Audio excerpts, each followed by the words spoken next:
Heureuse de vous retrouver dans ce nouveau numéro d'Instant Santé. Aujourd'hui, on parle d'une maladie chronique qui se caractérise par une inflammation plus ou moins importante des voies respiratoires, une maladie chronique connue sous le nom d'asthme. Un invité sur ce plateau pour aborder la question, il s'agit du docteur Ulrich David Kombila, pneumologue au centre hospitalier universitaire de Libreville. Merci docteur d'avoir accepté l'invitation de Gabon 24. C'est moi qui vous remercie. D'abord, comment définissez-vous l'asthme? Bon, l'asthme, déjà, il faut dire que ça vient du mot grec qui veut dire eismer. Eismer veut dire respiration difficile. Alors, l'asthme, comme vous l'avez dit d'entrée de jeu, l'asthme est une maladie inflammatoire chronique qui va intéresser les bronches. Les bronches, ce sont les tuyaux qui amènent l'air au niveau des poumons. Les poumons, c'est deux sacs que nous avons de façon symétrique au niveau de notre thorax et qui va donc évoluer par des crises paroxystiques avec des rémissions, donc des phases d'accalmie, crise, phase d'accalmie, crise. Docteur, pour cette maladie, on sait qu'il existe à la fois des facteurs de risque génétiques et également environnementaux. Dites-nous-en un peu plus. Il faut dire que nous avons deux types d'asthme. Nous avons ce qu'on appelle l'asthme intrinsèque, c'est-à-dire l'asthme qui a une composante génétique, donc innée, et vous avez l'asthme extrinsèque qui est plutôt lié à un facteur hors de l'organisme qui va donc déclencher régulièrement les crises. Il faut dire que c'est une maladie, dans la majeure partie des cas, comme on dit, c'est une maladie qui est génétique, mais à pénétrance variable. Qu'est-ce que cela veut dire? Cela veut dire qu'on peut irriter des gènes de susceptibilité à développer cette maladie de ses parents et pouvoir faire de l'asthme un peu plus tard. Et que cet asthme commence habituellement un peu plus jeune, alors que l'asthme qui est extrinsèque peut commencer à n'importe quel âge. Lorsqu'on est un peu plus jeune, à quel âge exactement? Non, il n'y a pas d'âge défini aujourd'hui pour l'asthme. L'asthme, comme je disais, elle peut survenir à n'importe quel âge. Et avant, on disait que l'asthme avait une histoire, c'est qu'elle commençait toujours dans l'enfance et évoluait jusqu'à l'âge adulte. Mais aujourd'hui, on se rend compte que vous soyez enfant, que vous soyez adulte, l'asthme peut se développer. Mais il faut dire que chez certaines catégories, c'est-à-dire avant 3 ans, avant 4 ans, donc entre la naissance et 2 ans, le diagnostic de l'asthme est toujours difficile. D'accord? Le diagnostic de l'asthme est toujours difficile. C'est pour cela qu'on attend un peu plus lorsque l'enfant commence à avoir 3 ans, 4 ans, qu'on commence à affiner un peu le diagnostic selon les manifestations que vont présenter le patient. Est-ce que certains produits toxiques peuvent exposer à cette maladie? Bon, les produits n'exposent pas à la maladie. En fait, les produits vont être des facteurs déclenchants des crises. Et lorsque ces crises deviennent importantes, exagérées, on va parler d'exacerbation. Et parmi ces éléments qui vont pouvoir déclencher les crises, vous avez des éléments qu'on appelle des allergènes. Donc, allergènes qui viennent d'allergies, d'accord, qui vont être des allergènes de l'environnement, c'est-à-dire dans ce que nous respirons. Quelques exemples? Et dans ce que nous respirons, nous avons par exemple de ces éléments, des allergènes qui se retrouvent dans les poussières. Nous avons également les variations de température. Passer du chaud au froid ou du froid au chaud brutalement peuvent également déclencher les crises d'asthme. Nous avons également des éléments dans l'alimentation qu'on appelle des trophallérgènes qui s'y trouvent, qui peuvent également déclencher les crises d'asthme. Les éléments dans l'alimentation, on parle de quels éléments exactement? On parle beaucoup plus des crudités. Vous avez les crudités, donc les fruits de mer. Souvent, quand les gens qui ont des susceptibilités à déclencher des crises d'asthme consomment ces aliments, ils vont déclencher. Vous avez certaines huiles, vous avez certaines céréales qui peuvent également déclencher les crises d'asthme. Finalement, docteur, comment se manifeste cette maladie? Bon, la manifestation, elle est simple sur le plan clinique. Comme je disais tout à l'heure, en grec, on parle de respiration difficile. Donc, c'est quelqu'un qui va avoir des difficultés à respirer. C'est quoi la respiration? La respiration, c'est faire entrer de l'air et faire sortir de l'air. C'est ça la respiration. Et lorsqu'on fait rentrer de l'air, on fait rentrer de l'oxygène. Et lorsqu'on fait sortir, on fait sortir du CO2, donc qui est mauvais pour l'organisme. Et dans l'asthme, qu'est-ce qui va se passer? La personne va avoir des difficultés, non pas à faire entrer de l'air, mais à faire sortir de l'air. Et lorsqu'il fait sortir cet air avec toutes ces difficultés, le premier signe va être une respiration difficile, mais sifflante. Ça va se manifester dans ce sens, ça fait Donc, il pousse.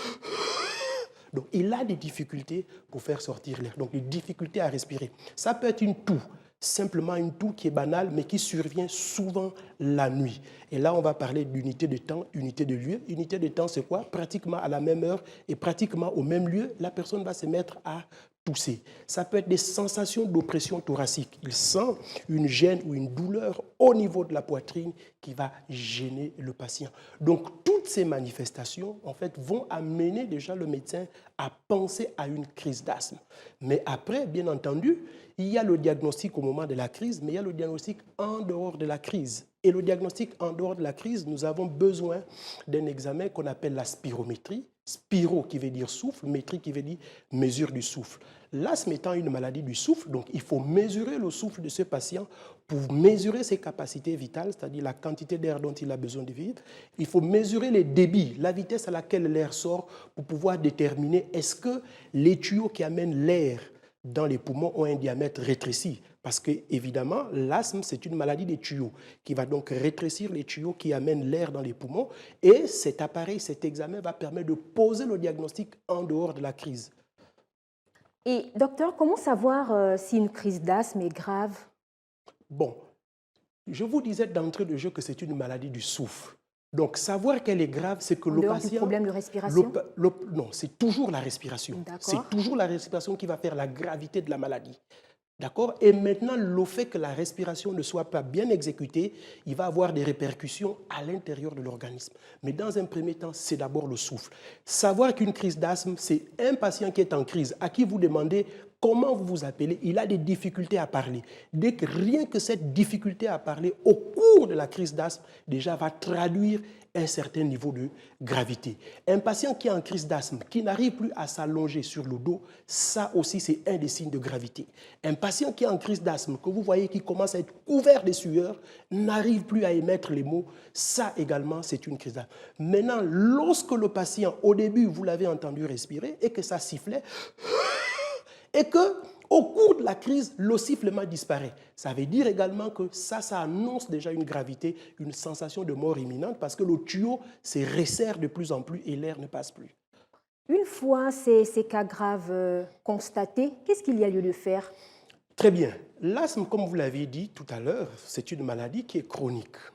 Qui dit maladie chronique dit traitement pour la maladie chronique et dit traitement pour lorsqu'on a une crise. Donc, lorsque le malade a une crise d'asthme, la première de toutes les choses, c'est déjà de lui donner des médicaments pour essayer de dilater le tuyau. On a dit que c'était une maladie du tuyau, donc de dilater le tuyau qui amène l'air dans les poumons, donc les bronches, pour essayer de soulager le malade, pour lui permettre de mieux respirer.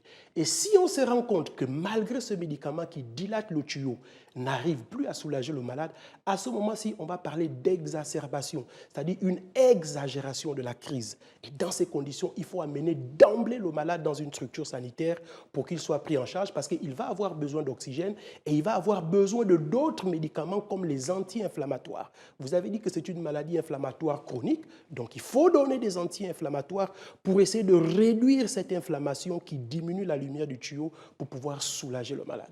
Se rendre à l'hôpital en combien de temps? Le problème n'est pas le temps. C'est-à-dire, si on vous dit 5 minutes aujourd'hui, on sait qu'en fonction du lieu d'habitation et en fonction des structures sanitaires qu'il y a autour des habitations, on peut prendre du temps comme on veut. Mais l'idée, c'est quel est le geste qu'il faut faire avant d'arriver à l'hôpital. Le geste qu'il faut faire, c'est continuer à donner de la ventoline tout au long du parcours. C'est donner de la ventoline pour essayer de le soulager, pour essayer de dilater le tuyau, pour pouvoir amener plus d'air, pour l'amener à mieux respirer, jusqu'à ce que vous arrivez dans une structure sanitaire. Et donc, docteur, peut-on dire que l'asthme est une réponse allergique également? Oui, entre guillemets, une réponse allergique, parce qu'on a été en contact avec un allergène qui a déclenché la crise d'asthme. Et donc, pour cette maladie, il y a également des niveaux bien spécifiques? Oui, les niveaux en termes de gravité. Comme je vous disais tout à l'heure, la crise, dans la définition même stricto sensu, une crise se résorbe seule. C'est-à-dire qu'il fait une crise d'asthme, il n'a pas besoin d'aller à l'hôpital, elle va se résorber seule. C'est d'ailleurs l'une des caractéristiques de l'asthme. La crise survient, elle se résorbe. Maintenant, il peut arriver que cette crise n'arrive pas à se résorber seule. Donc là, on va aller des états minimes état modéré à état de sensation de mort imminente. Donc, c'est un peu les différents escalators de la crise d'asthme. Docteur, les scientifiques estiment qu'une crise d'asthme grave peut présenter un danger mortel. Comment l'expliquer? Oui, on ne peut pas faire de compromis avec l'air. L'asthme est une maladie de l'air, une maladie de l'oxygène qui doit passer, plus que c'est une maladie du tuyau. Et que si l'air ne passe plus, il faut savoir que l'air que nous respirons, c'est le carburant de l'organisme. Si vous n'avez plus le carburant, c'est comme dans une voiture, la voiture n'avance pas. Or, si le tuyau qui amène l'air se rétrécit davantage et que l'air n'arrive plus à passer suffisamment, c'est clair que le malade va mourir s'il n'est pas pris en charge rapidement. Deux périodes de la vie, docteur, semblent plus propices à l'apparition de l'asthme, disent les scientifiques, une fois de plus, l'enfance et le début de la quarantaine. Comment l'expliquer? Bon, comment l'expliquer? Il faut dire que l'enfant, lorsqu'il est en pleine croissance et qu'il commence à être au contact de l'environnement, c'est là où il est en contact avec les virus et c'est là où il commence à développer son immunité et il commence à développer tout ce qu'il faut. Et donc, ces premiers contacts avec l'environnement, effectivement, peut, pour cet enfant qui a des prédispositions, commencer déjà à avoir des manifestations. Vous allez voir, c'est des enfants qui vont beaucoup tousser, tousser, tousser, tousser, et que certains appellent des bronchites asthmatiformes. Nous, les pneumologues, on n'aime pas le terme de bronchite asthmatiforme, parce que la bronchite est une maladie aiguë, l'asthme est une maladie chronique, on ne peut pas associer ces deux expressions et dire à la maman que l'enfant a une bronchite asthmatiforme. Or, à partir de cet instant, il faut être capable de caractériser. Soit il a une bronchite, bronchite qui veut dire maladie de la bronche, soit il a un asthme. Et là, il faut trancher. Pourquoi il faut trancher? Parce que l'asthme a une prise en charge qui est particulière et la bronchite a une prise en charge qui est particulière, qui va s'arrêter, qui est aiguë. Alors que l'asthme est une maladie qui est chronique. Donc, c'est un continuum dans la prise en charge de cet enfant. Donc, il faut d'emblée trancher où il est asthmatique ou c'est une bronchite. Mais nous, les pneumologues, bronchite asthmatiforme, c'est une expression qu'on n'utilise plus. D'accord, docteur. Et pour les personnes de la quarantaine, comment l'expliquer? Pourquoi la quarantaine? Oui, je vous ai dit, il y a ce qu'on appelle l'asthme allergique et l'asthme non allergique. Donc l'asthme intrinsèque et l'asthme extrinsèque. Aujourd'hui, il n'y a pas des éléments qui vont pouvoir dire que quelqu'un a une facilité à développer l'asthme à 40 ans ou pas à 40 ans. Ce qui est sûr, c'est que l'asthme aujourd'hui, on peut la développer à n'importe quel âge. Il peut avoir des facteurs génétiques. Comme je vous ai dit, c'est une maladie génétique à pénétrance variable. Ça peut sauter les générations et puis vous pouvez l'avoir à n'importe quel âge. Ce n'est pas seulement 40 ans, même 50 ans, même 60 ans, on peut développer un asthme. Docteur, actuellement, la Covid-19 est une réalité dans notre pays. Les personnes atteintes d'asthme peuvent-elles avoir des difficultés à respirer lorsqu'elles portent leur masque? Déjà, la première de toutes les choses qu'il faut comprendre, c'est que dans toutes les maladies chroniques, lorsque nous sommes équilibrés, lorsqu'on prend correctement le traitement qu'on devrait prendre, on est comme un sujet normal. C'est-à-dire que si un sujet qui n'a pas l'asthme a des difficultés avec le masque, l'asthmatique va avoir les mêmes difficultés. D'accord? Ce n'est pas parce que nous sommes asthmatiques qu'on va avoir plus de difficultés que l'autre ou pas.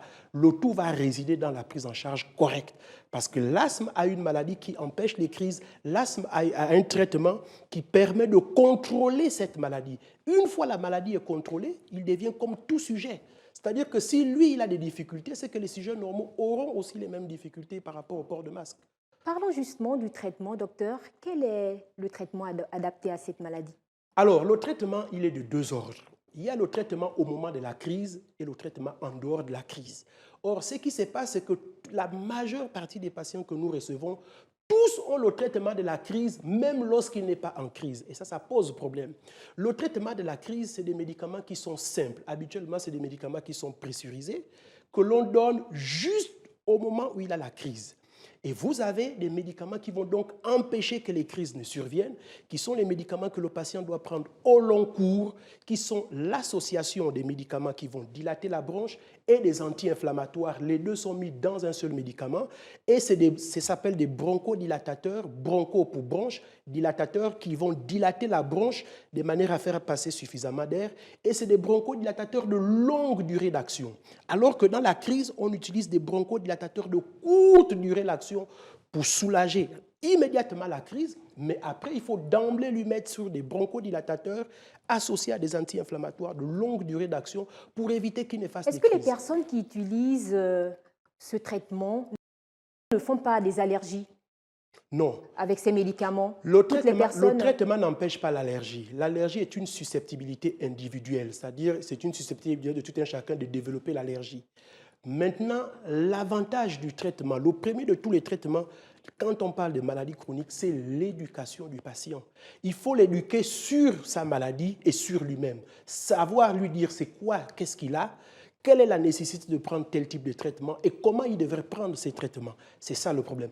Maintenant, mieux il sait qu'il est allergique à tel produit, parce que dans le diagnostic, il faut bien rechercher les différents allergènes que l'enfant peut avoir ou l'adulte pourrait avoir. Une fois vous les avez déterminés, vous lui dites, voici ce qui vous embête lorsque vous êtes en contact avec.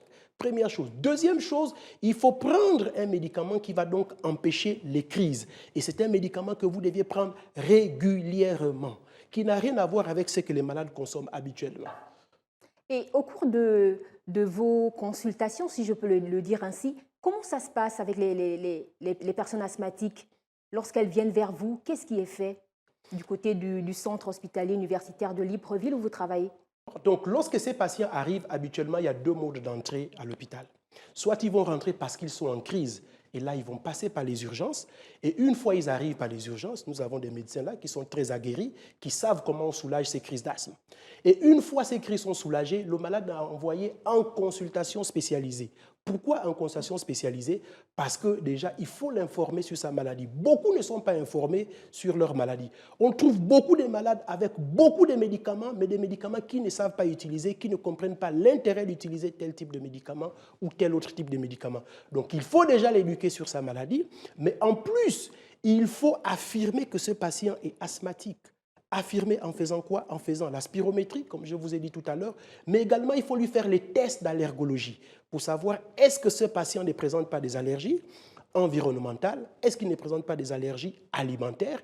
À partir de cet instant, on a identifié les différents types d'allergies que le patient a, on lui met sous traitement et on lui dit voici ce qui vous embête, voici comment vous deviez vous débarrasser de ces différentes allergies pour que vous soyez mieux pris en charge, pour que vous ne fassiez plus de crise. C'est ça l'objectif. Et lorsqu'on ne fait plus de crise, on va parler de contrôle de la maladie. On ne va pas parler de guérison. Parce que certains arrivent, ils vous disent, non, ma grand-mère m'a dit, j'avais l'asthme quand j'étais petit, je suis guéri. Non, on ne guérit pas de l'asthme.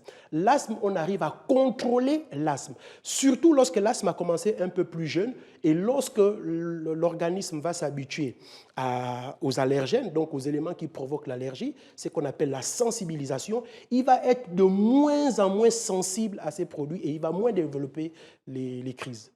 Est-il dangereux de dépasser les doses de médicaments prescrits pour arrêter les crises? Oui, il est dangereux lorsque c'est mal utilisé. Il est dangereux lorsque c'est mal utilisé. C'est pour cela que nous déconseillons l'automédication. Nous conseillons l'automédication. Et nous, ce que nous faisons au Centre hospitalier universitaire de Libreville, il y a ce qu'on appelle le plan d'action de l'asthme. Le plan d'action, c'est une petite carte que nous remettons à chaque patient asthmatique en lui expliquant ce qu'il devrait faire lorsque la crise démarre. Les différentes étapes jusqu'à ce qu'il arrive à une étape où il n'est pas soulagé. Qu'est-ce qu'il doit faire? Où il doit aller? Donc, la plupart des patients asthmatiques que nous on suit ont ce circuit-là. Est-ce que vous sentez une certaine implication de ces patients?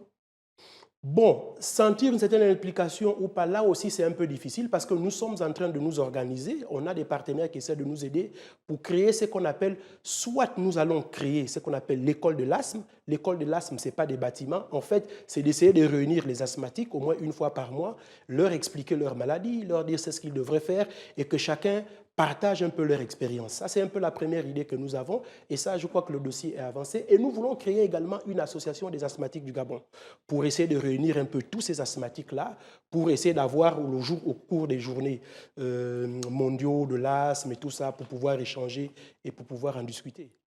Combien de personnes souffrent de cette maladie aujourd'hui? Bon, définir le nombre, c'est un peu difficile. C'est un peu difficile pourquoi? Parce que pour beaucoup, les diagnostics sont un peu faits de façon exagérée. Nous avons beaucoup de patients qui arrivent avec un diagnostic d'asthme.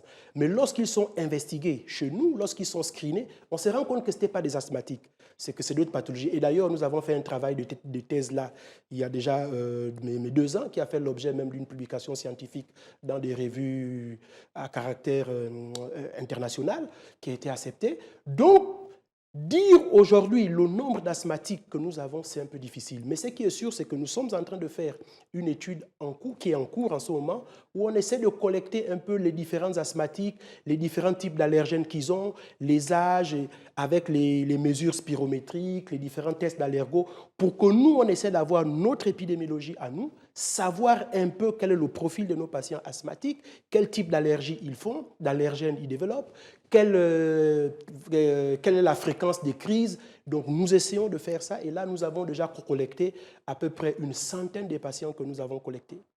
Est-ce qu'il arrive que les patients se pointent du côté du centre hospitalier universitaire de Libreville et ne savent pas que pour leur maladie, il existe bien des ventolines? Est-ce qu'ils sont ils sont parfois ignorants dans Bon, dans ce déjà, sens? il faut dire que pour la population gabonaise, ils ont tendance à penser que dès qu'ils ont un problème au niveau de la respiration, c'est un Nkembo. Et ça, c'est déjà une idée qu'il faut commencer par bannir d'emblée. Il faut vraiment commencer à bannir d'emblée. Nkembo est un hôpital spécialisé qui lutte contre les grandes endémies, à savoir la tuberculose, la maladie du sommeil, le paludisme. C'est ça la vocation de Nkembo. Ce n'est pas un hôpital à vocation maladie respiratoire. Le service de référence national sur le plan de prise en charge des maladies respiratoires au Gabon, c'est le service de médecine interne du centre hospitalier universitaire de Libreville, qui est dirigé par notre maître, le professeur Jean-Bruno Bogi-Kouma, qui est également pneumologue. C'est là le service de référence. Ça veut dire que tout malade qui a un problème respiratoire, c'est au centre hospitalier universitaire de Libreville qui devrait se retrouver d'abord d'emblée. Au lieu de se disperser en allant dans les cabinets médicaux ou en Kembo, pensant toujours qu'il s'agit de la tuberculose. Et ils sont parfois surpris de se retrouver avec un traitement antituberculeux alors qu'ils n'ont pas de la tuberculose. Mais c'est normal, puisqu'ils vont dans un centre spécialisé. Ils s'attendent à quoi? Avoir un traitement de la tuberculose. Et lorsque la personne souffrant d'asthme prend un traitement de la tuberculose, qu'est-ce qui peut Non, il n'y a pas de arriver? problème à ce niveau. C'est-à-dire que l'asthme, tant qu'il est contrôlé, il ne pose aucun problème. Maintenant, le véritable problème, c'est l'utilisation des médicaments de l'asthme, comme vous aviez dit tantôt tout à l'heure, à savoir la ventoline. C'est-à-dire qu'on a une surutilisation de ce médicament, alors que lui, il est là que pour stabiliser les crises.